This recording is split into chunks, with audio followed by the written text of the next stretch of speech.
தஞ்சை நாஞ்சிக்கோட்டை சாலை கருணாவதி நகர் 3வது தெருவை சேர்ந்தவர் ஜவஹர். 10ஆம் வகுப்போடு பாதியிலேயே கல்வியை நிறுத்திக் கொண்ட அவர் சமூக பிரச்சினைகளுக்காக உண்ணாவிரதம், மறியல் உள்ளிட்ட பல்வேறு போராட்டங்களில் ஈடுபட்டு வந்தார். இந்நிலையில் கடந்த 2 நாட்களுக்கு முன்பு வீட்டிலிருந்து சென்ற ஜவஹர் பின்னர் இல்லம் திரும்பவில்லை.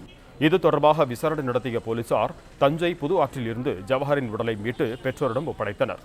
ஜவஹரின் இறுதி சடங்கு முடிந்த பிறகு அவரது செல்போனை பெற்றோர் ஆய்வு செய்தனர். அதில் இறப்பதற்கு முன்பாக அவர் எடுத்த செல்ஃபி காட்சிகள் பதிவாகியுள்ளன. அதில் சுற்றுச்சூழல் மாசுபடுவதை தடுக்க பிளாஸ்டிக் பொருட்களை தடை செய்ய வேண்டும் என்பதற்காக தற்கொலை செய்து கொள்வதாக அவர் குறிப்பிட்டிருக்கிறார். தனது உயிர் போனாலும் சமூகம் காப்பாற்றப்பட வேண்டும் என்றும் ஜவஹர் தெரிவித்துள்ளார்.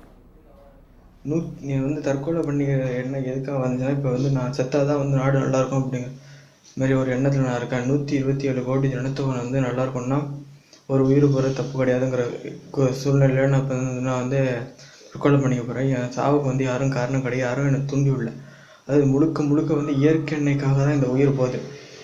அதாவது இயற்கை எண்ணெயை பகச்சிக்கிட்டு மனுஷங்களால் ஒன்றும் பண்ண முடியாது. அப்படி தெரிஞ்சு மனுஷங்க அளவுக்கு அதிகமாக இயற்கை வளங்களை சூறையாடுறாங்க. இதை என்னால் பார்த்துட்டு பொறுமையாக இருக்க முடியல.